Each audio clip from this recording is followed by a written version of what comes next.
نور على مر الزمان تألقا وأضاء للدنيا طريقا. أعوذ بالله من الشيطان الرجيم. بسم الله الرحمن الرحيم. ولقد خلقنا الإنسان ونعلم ما توسوس به نفسه ونحن أقرب إليه من حبل الوريد. إذ يتلقى المتلقيان عن اليمين وعن الشمال قعيد. ما يلفظ من قول إلا لديه رقيب عتيد. مشرقا. munaasibadan oo ahayd mid lagu dardargelinaya habsami u socodka madarasada buuhoodla boarding ayaa lagu qabtay xarunta markiska ee buuhoodla boarding. markaska buuhoodla boarding ayaa ah markaskii ugu horeeyay magaalada buuhoodla laga furo, kaasoo lagu barto xifdinta qur-aanka iyo barashada luuqada carabiga iyo shareecada islaamka. munaasibadan ayaa waxaa kasoo qayb galay macalimiin iyo waalidiin, waxaana ugu horeyntii halkaasi ka hadlay kana warbixiyey markaska maamulaha markaskaasi mukhtaar axmed naasir. haddii aan u galo warbixinta madrasada buuhoodla daakhiliya ama buuhoodla boarding school, madrasadan waxaa la aasaasay 1dii bishii 1aad 2016. muddada ay aasaasan tahay waxaad ka dareemaysaa inay tahay muddo aada u kooban oo taqriiban 5 sano ah. maca daalika haddii abkuusan ogol yahay, madrasadan waxay soo saartay jiilal aada u fara badan oo ku hubaysan xifdiga qur-aanka kariimka ah iyo akhlaaqda suuban. ardadii intaa ka baxday kullaajka waxay gaadhaan ilaa 4 dufco. haddii abkuusan ogol yahay, qaarkood waxay ku jiraan waxbarashadii dugsiyada sare, qaybtoodna waxay a'imo ka yihiin iyo imaamiyo masaajida ka mid ah masaajidada magaalada buuhoodle. marka haddii abkuusan ogol yahay, waxaad dareemaysaa iyadoo waqtiga markiisku u furnaa uu yahay waqti aada u kooban, haddana durbaba in la goostay thamaradiisii iyo midhihiisii oo ardadii ka soo baxday ay ummadda anfaceen. madrasadu waxay ka kooban tahay 3 qaybood. qayb waa boarding ama xarays. haddii abkuusan ogol yahay, ardayga marka la xareeyo, madrasadu waxay damaanad qaadaysaa oo ay mas-uul ka tahay xifdiga qur-aanka kariimka ah, inuu ardaygaasi xifdiyo, waliba muddo aada u kooban uu ku xifdiyo. ardayga fahamkiisu uu aadka u fiican yahay. haddii abkuusan ogol yahay, muddo sanada ama sanad iyo bar inuu qur-aanka ku dhammeeyo. ardayga kale ee xoogaa fahamkiisu badiica yahay, isaguna haddii abkuusan ogol yahay, ugu yaraan 2 sano, ugu badnaan 2 sano inuu ku dhammeeyo. haddii abkuusan ogol yahay, qaybtaasi waa qaybta boardingka iyo xarayska. arday fiicanna waa xaraysan tahay. qaybi waa rawaxaad oo waxay soo doontaan waxbarashada. haddii abkuusan ogol yahay, oo guryahooda ayay haddii abkuusan ogol yahay ku rawaxaan cuntada iyo waxyaalaha. intaanan ka hor dhicin qaybta xarayska ah, kullaajku wuxuu damaanad qaadayaa waxbarasho taya leh, sidoo kale nadaafadda ardayga iyo fayadhowrkiisa. qaybta rawaxaadda iyadu tacliintan bay u timaadaa. tacliinta markay qaataanna way rawaxaan. haddii abkuusan ogol yahay, sidoo kale kullaajku wuxuu leeyahay qayb iskuul hoose dhexe ah oo ku jooga hadda ilaa 5aad. insha allah aan rajaynayno hoose dhexehu inuu dhammaystirmo. waxaa haddii abkuusan ogol yahay xusid mudan kullaajku inuu leeyahay gaadhi. haddii abkuusan ogol yahay, ardada meelaha durdurugsan ka soo qaada, shaqeeyana. gudoomiyaha jumciyadda al-nuur likhidmat alqur'aan, allah barakeeyo, oo xafladan kooban nagala soo qayb galay, iyo xaaji cabdirasaaq xaaji maxamed oo ka mid ah waalidiinta aadka noogu culculus. waan u mahad celinayaa, allah barakeeyo. intaa kadib, haddii aan wax yar ka bayaamiyo xagga tayada tacliimeed ee kullaajka, haddii abkuusan ogol yahay, waxaa xaqiiqo ah kullaajku inuu caan ka yahay magaalada Buuhoodle oo kaalmaha ugu sarsareeya uu ka galo musaabaqaadka lagu qabto magaalada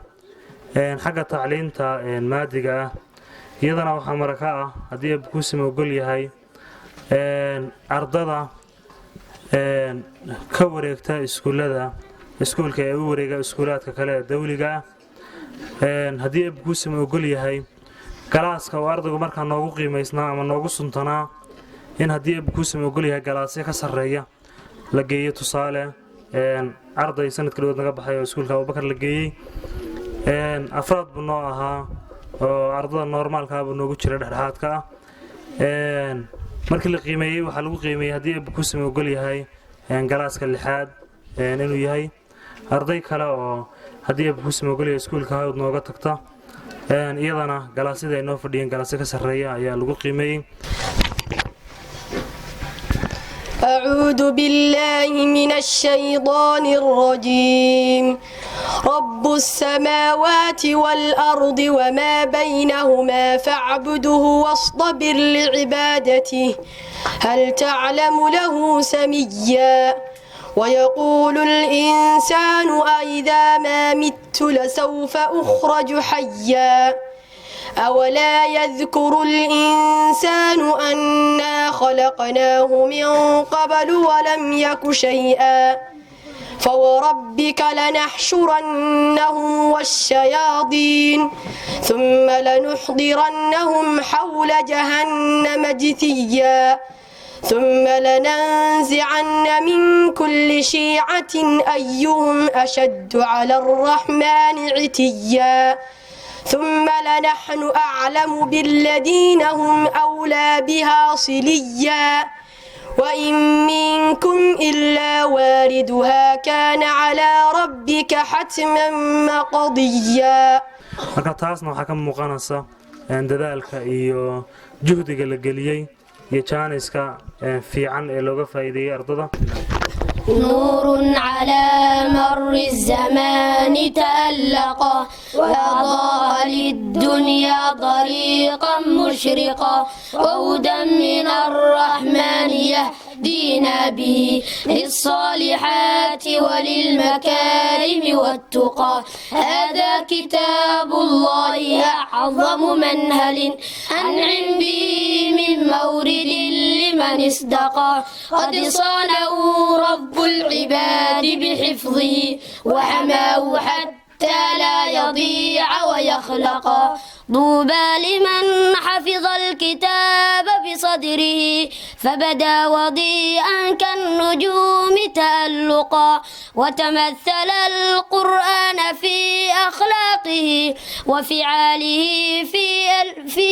في الفؤاد تعلقا وتمثل القرآن في أخلاقه وفعاله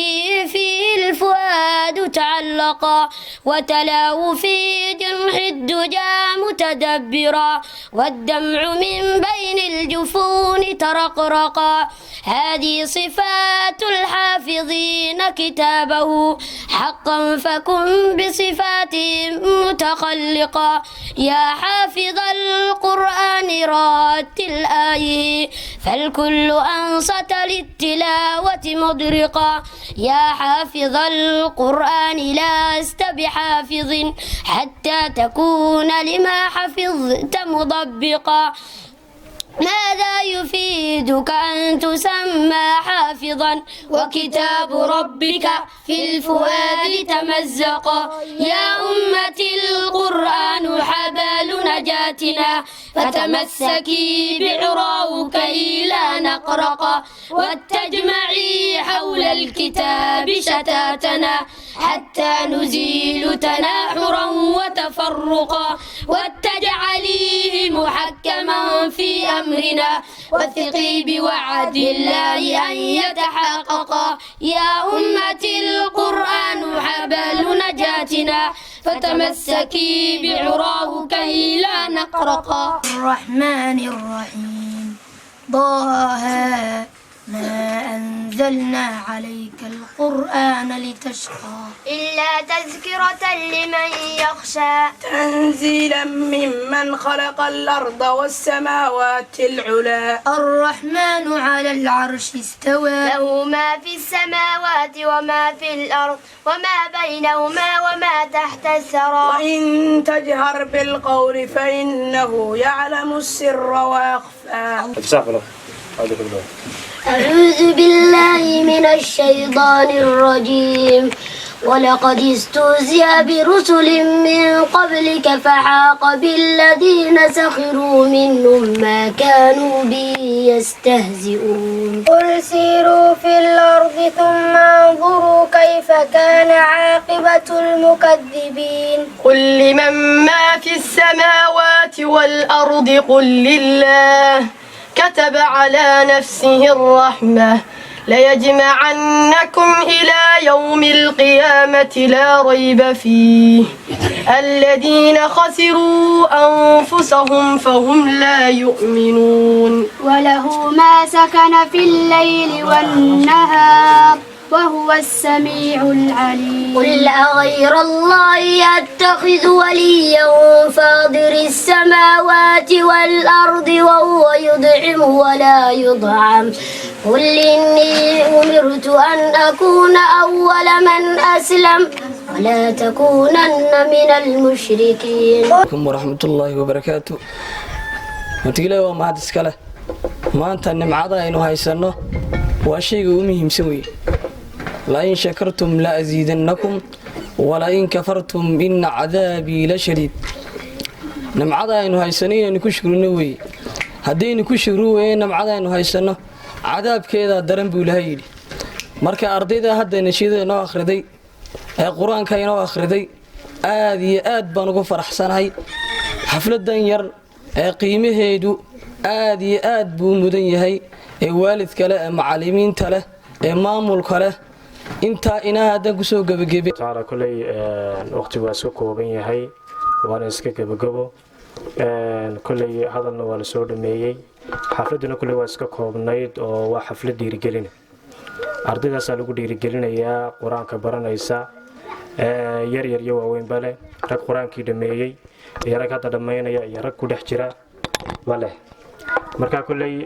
ardaygana hadii la dhiirigeliyo oo xaq waalid iyo xaq macallimiin baa laga dhiirigeliyo ardayga wuxuu yeelanayaa horow socod oo maxay ahayd waalidku markuu ilmuhu jis dhameeyo hadii uu uga dhigo wax weyn oo maxay ahayd maamuuso oo uu ku raada wax weyn baad baratay dadaalkaaga sii kordhi halka ka sii wad oo uu dhiirigeliyo waalidkii ilmihii markaa wuxuu helayaa inuu maxay ahayd waxa soo galaya markaa inuu dardar sameeyo xiisow maxay waxbarashadii xiisow yeesho وهرو صعده على آله وصحبه والتابعين لهم بإحسان إلى يوم الدين أما بعد إلهي سبحانه وتعالى أيام هذا السكالة مركز الله وحام هذا السكالة معاملك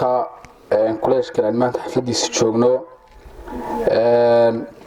وراكوها اللي يافك جمعية النور لخدمة القرآن هذه أدنى رنتنا سودوين يا وناكسن مع موسيسان في عن يرد يقول يرجلين يا كلش كديقتا جمعية النور oo ka shaqeysa arrimaha quraanka iyo midnimada macallimiinta inay maaragtay ay talooyin fara badan siiso siday u soo saari lahayd ardada arintan waan dhiirigelinaynaa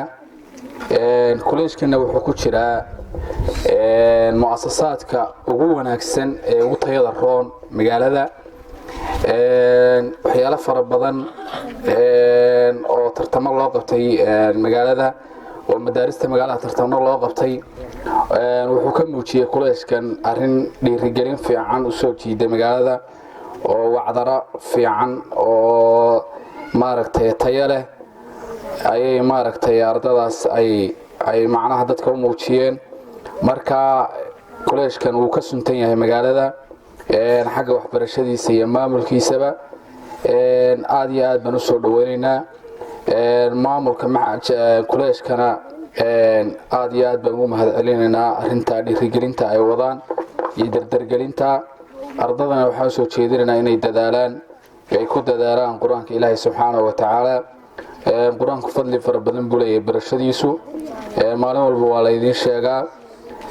النبي وحول صلى الله عليه وسلم اقرأوا القرآن فإنه يأتي يوم القيامة شفيعا لأصحابه القرآن كأخرية ما نتقي أبو حيمان يا قرآنكو صلوا شفاعة قاضي يقفك أخري شري وحول النبي يقول صلى الله عليه وسلم قف كان قرآن عن قلبي سكوتشرين wuxuu la mid yahay guri kharaab oo kale halka waxaad ka garanaysaa fadliga quraanku leeyahay nabiga wuxuu sallallahu alayhi wasallam qofkii akhriya xaraf quraanka kamida xasan leeyahay xasanaduna waxay wala si lama laabaya 10 ajar ay la mid tahay marka quraanka in lagu dadaalo barashadiisa ayaan aad iyo aad ugu dhiirigelinayaa ardada waxbarashada kale ayana garab socota quraanka ee tarbiyada iyo maadigaba yana arintaas waa arin fiican oo bariyahan kuleeshada magaalada aad yana ay u dardargelinayeen oo u wadeen marka ayana insha Allah taala arinta ayana ay sii dhiirigeliyaan ayaan macalimiinta soo jeedinayaa aad iyo aad bad mahadsantihiin salaamu calaykum waxaan malaynayaa warbixin hadday ahayd iyo haddii ay boorin ahayd bantaba waa hadalku waxaan malaynayaa waa iska gabagabaana dhan yahay kolley anigu haddaan waalidiinta ka mid ahay waa ku faraxsanahay waxbarashada halka ka socota iyo mas-uuliyiinta gacanta ku haysa intaba aad baan uga nahay dadka kana qanacadusig aan keenin waxaan jeclaan lahaa ama aan ku boorinayaa inay meesha tanay waxbarasho xoogle ka socoto oo diiniya inay ku soo darsadaan caruurta oo ay maxaanku dhahaa tarbiyad wanaagsan baa meesha ka socota xafidkii qur-aanka baa ka socda culumtii islaamiga oo dhan baa meesha ka socota waa intay qofku u baahan yahay bani aadamku cuntada ka sokow dee nolosheennu waxay u baahan tahay haddana waxyaabaha ruuxiga kale inaynu inaguna aynu wixii la siyaadsado la kororsado waad aragtaanoo iminka kuwa badanna horey uga baxeen hadda qaar baa iminka masaajidada kaba imaamaka qaar jaamacadayba kuba jiraan oo ay bilaabeen wax dugsiyada shay ku jiraan ilaa muddada gaaban 5 sano 2016 la bilaabay ilaa maantada dhowr dufcadood baa ka baxay marka ma sha Allah taasina waxay keenaysaa waa dadaalka macallimiinta iyo maamulka meesha gacanta ku haya baanu bahadnaynaa waa iskale laakiin waan u mahadcelinaynaa wax weyn bay qabteen oo jiil fiican bay soo saareen haddana hawsha sidii bay ugu daba jiraan waa ku wadaan iyagana in lagu qabto gacan qabasho kale ama waxa weeye caruurta in lagu soo kordhiyo meesha oo laba caruurta waxa la baro laga faa'iideysto baan anigu oran lahaa intaas Ibrahim Abdiqaadir Jabaan warbaahinta Kalshaale Buuhoodle